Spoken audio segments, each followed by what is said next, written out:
What's going on, cryptocurrency universe? It's the Bitcoin miner here, guys, and we've done some crazy builds in the past, and today we're going to do another crazy build, so stay tuned, guys.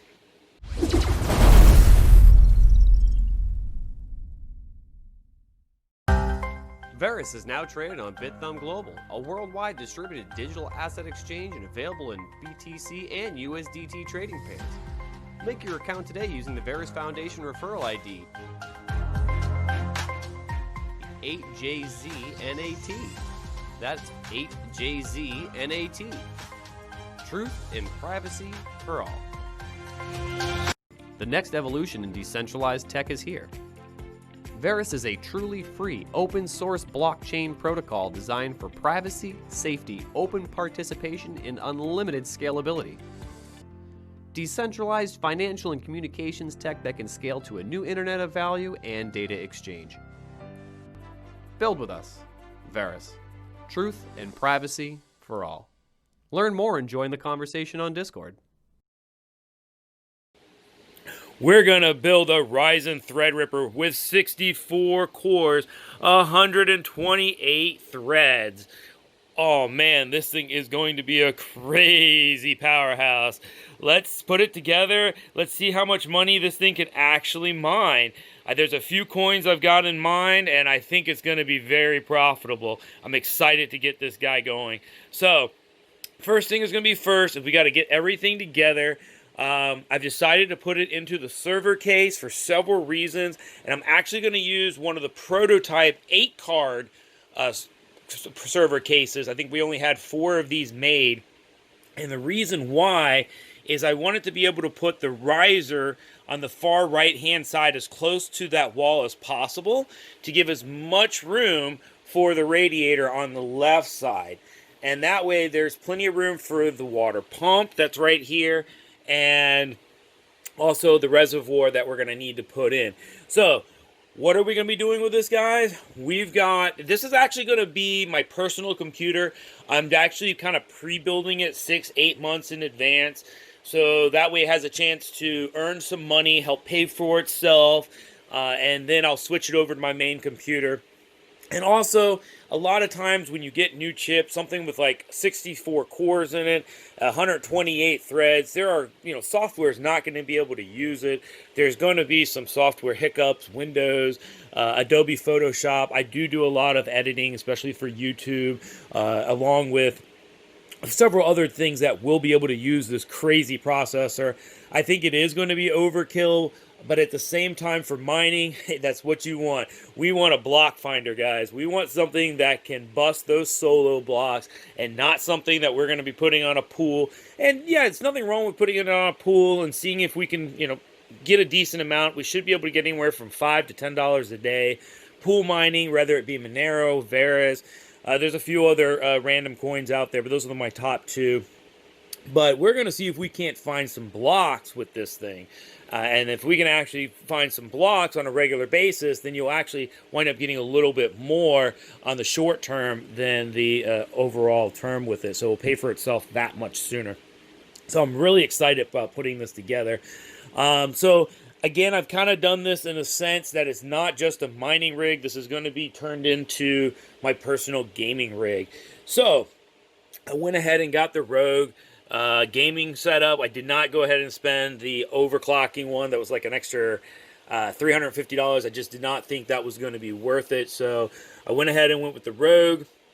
We've got the high-end 64-core processor. Went ahead and got a 1 terabyte NVMe M.2 drive, so we can put that in. We won't have to have any wires for an SSD.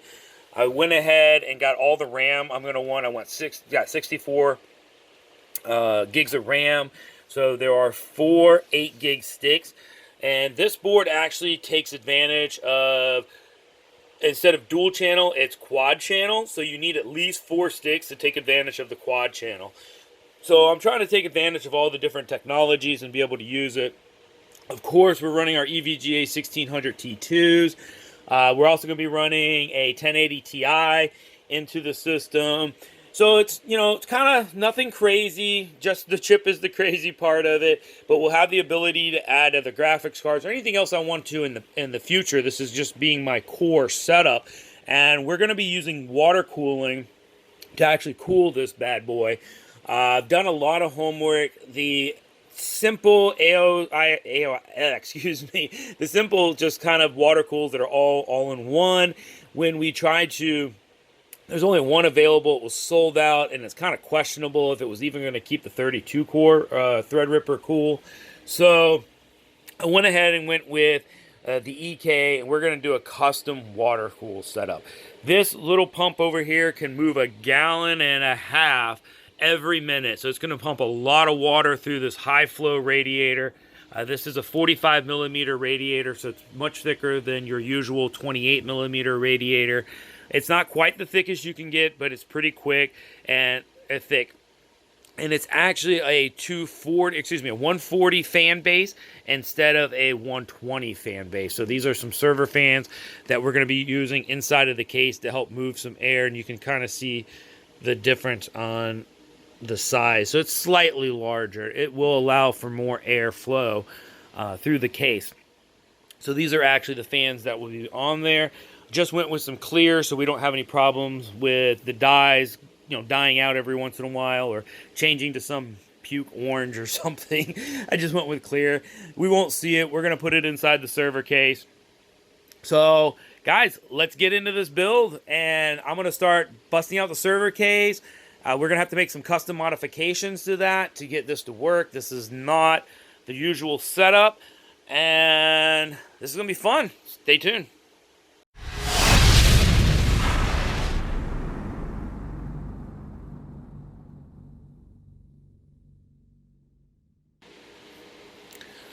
Alright guys, so here's a better look at the custom server case that we have and that we've been using here for years. Let me know in the comments if you guys are interested. We can do orders of these. I think the smallest order we can do is 50 of them. So if people are interested, we are able to get them. We do have an 8 case and a 6 card case available. This is actually the 8 card case.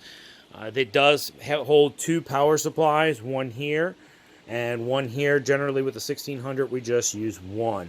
So this is going to work great for this build because the airflow is designed to whoosh across this location here, and trust me, it moves pretty fast with these server fans with a lot of static pressure. So I think we're going to be able to keep that chip pretty cool. Now it works very well. I did not have to do too many modifications. I did have to bend these pins slightly back because this already has the plate installed compared to the boards that we usually use, and we did not have it.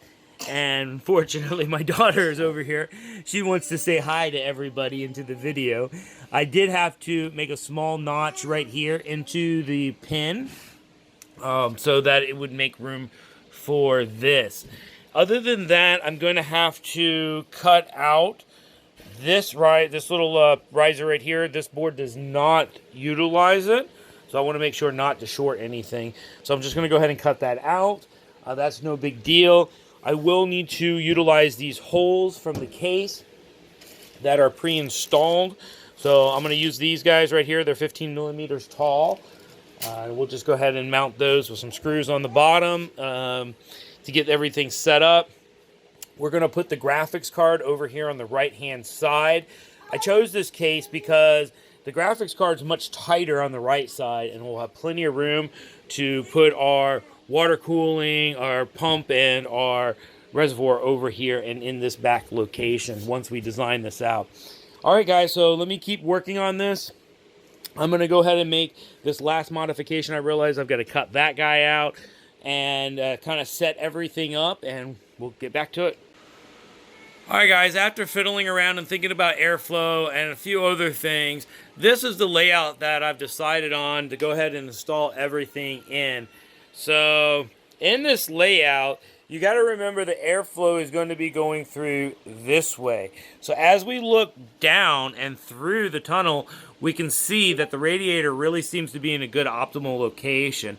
So what I decided to do is go ahead and plug the graphics card right here in the front.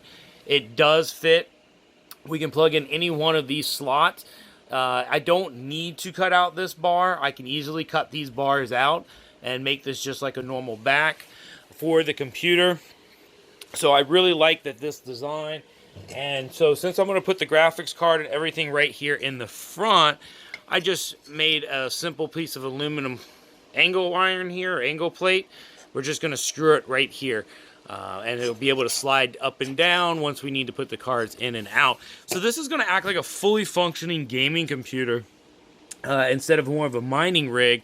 And because we're not going to put the card back here on a riser, because of the way I decided to move the radiator for maximum airflow.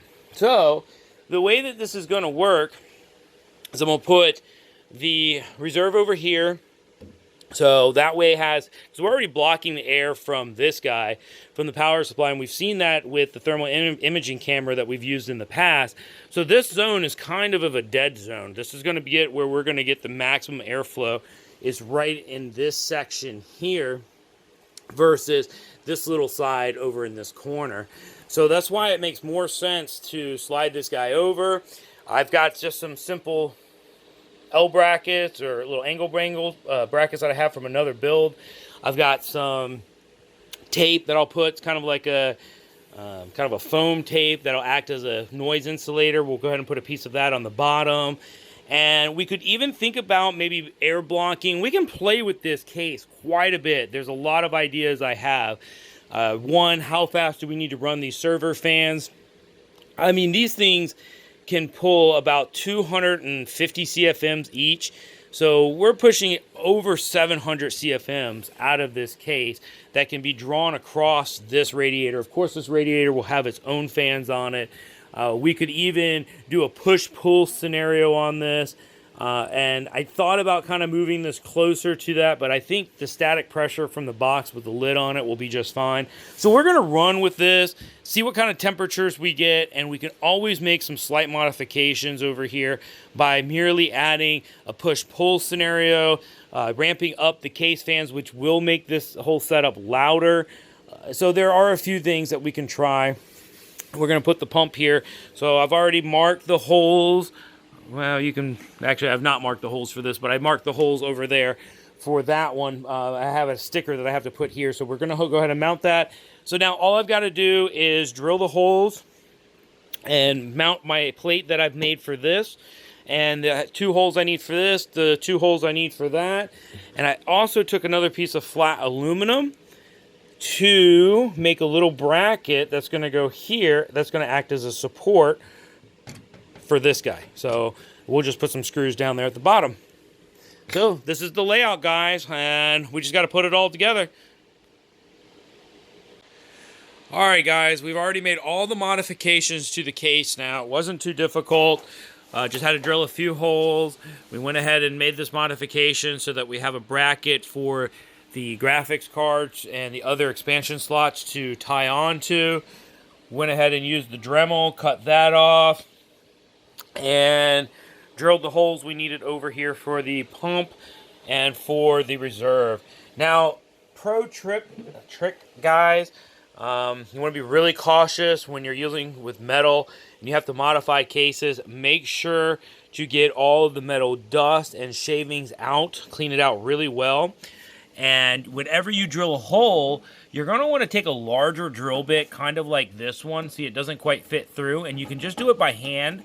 If you need to hook it up to the drill, you can do it with the drill. I usually start with it by hand. If I do need to lightly do it with the drill, I will. But essentially what I'm doing is just using a larger drill bit as a deburr. I do it on both sides. I get the extra pieces off so it's not sharp, it's smooth. You know, there's nothing there to cut you or stick out.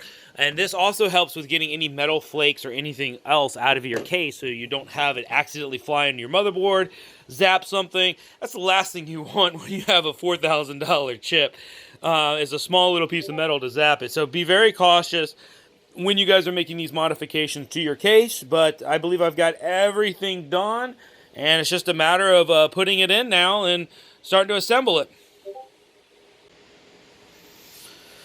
Alright, so I've got the pump installed, which was pretty simple. All the parts we needed came with it, so it was no big deal. to go ahead and get that installed. I've got the power supply installed.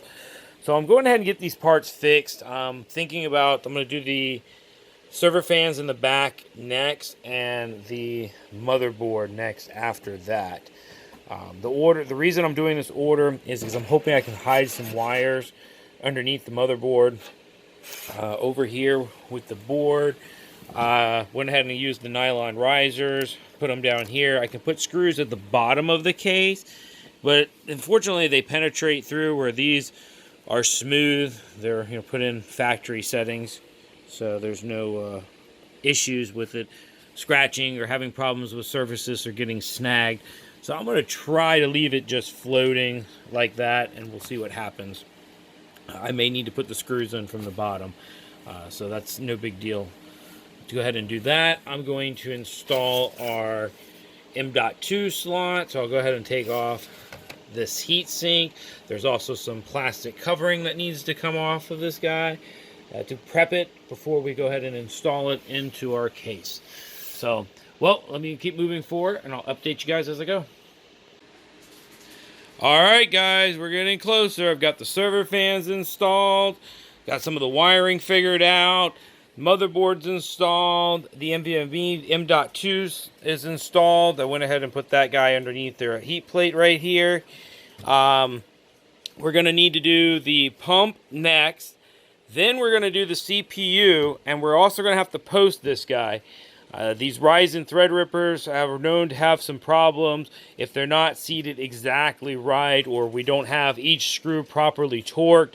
It's also going to matter on what screw we undo first and vice versa. So if I remember correctly, this is 1. Yep, they're labeled 1, 2. I'm not sure if you guys can see this on the camera. And 3. So 1, 2, and 3. To install it, and I believe it's vice versa to take it out, but I will double check all of this when we're actually getting to that phase. So, all right, let me keep moving on, guys, and we will show you the progress as we get forward. All right, guys, we're getting much closer now. I've not installed this CPU yet. I have installed the res tank over here. I used some acrylic spacers I had to help get it off of the wall, as you can see. That way it's easy to unscrew and take the cap on and off. When I get to that, don't forget your screw over here in the corner. I think it might be hard to see on the camera, it's a little dark, but there's a screw right there, so you have to take off this cover so that you can get to that. And I believe the next step I'm going to do is go ahead and set the radiator in here and start to measure out the hoses, see where they're going to go, how I'm going to make these connections, kind of test everything with all of that and pre-lay that out.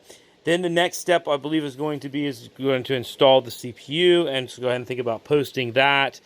And once we know that that's working, we can kind of finalize some of our water cooling. I think I'll just kind of leave it loose in here for the most part. I'll leave it so it can kind of go in and out the radiator, the pump. Although that's not going to be really that big of a deal. It's really going to have enough hose so that I can move this on and off in case I need to when we get to that part. So, all right, guys, let me keep working on this.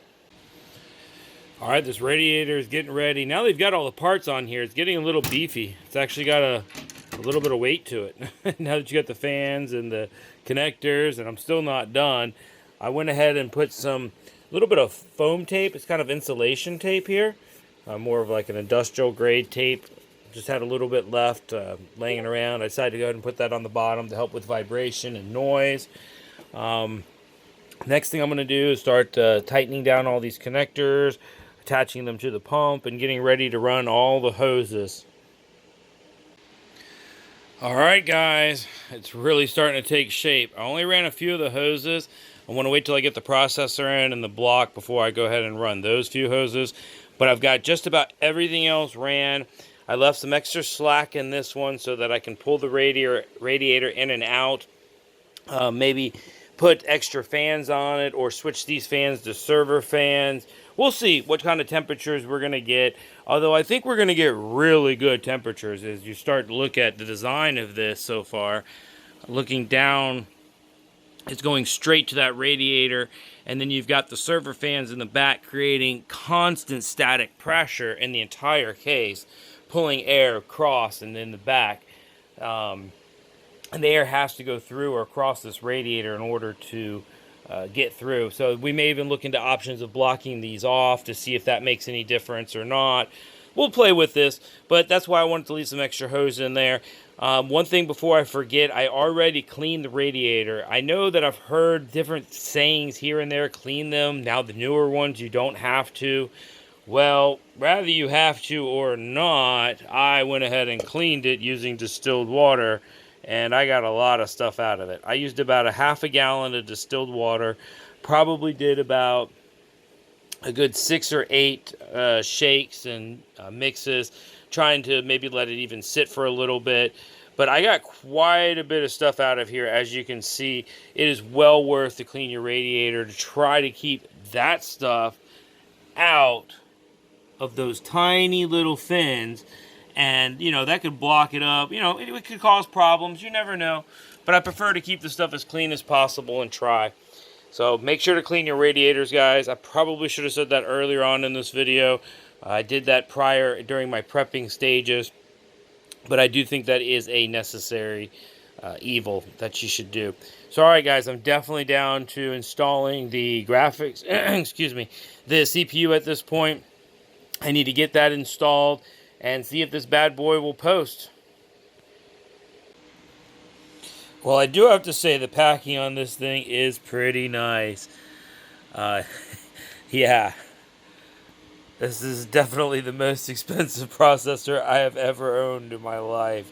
This is going to be a lot of fun. Alright, guys. I've got it all figured out, and we're going to install it. So, the trick is, they actually say it right on here, to take the plate off, you go 3, 2, 1, this one, 2, and then 1. And then to close it, you go 1, 2, 3. So, and then when you're actually closing it, you just lightly tap them down. So you just turn it quarter turn or so, maybe half turn each one. And then you start with 1, turn it till it clicks. So you're going to use this guy here. This is basically a, trying to think of what it is for a car, more or less. But it will turn until it clicks. It's going to allow it to put only 12 pounds of pressure onto the CPU. So this is going to be a lot of fun. This is one massive looking chip, guys.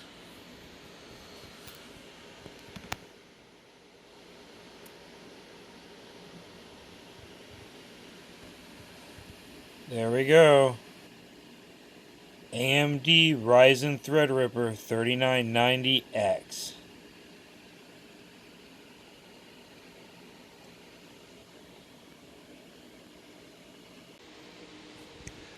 Alright, guys, I've got the CPU installed, and I went ahead and tried posting it, but I didn't want to leave it on more than 10 seconds with just the block sitting on top of it.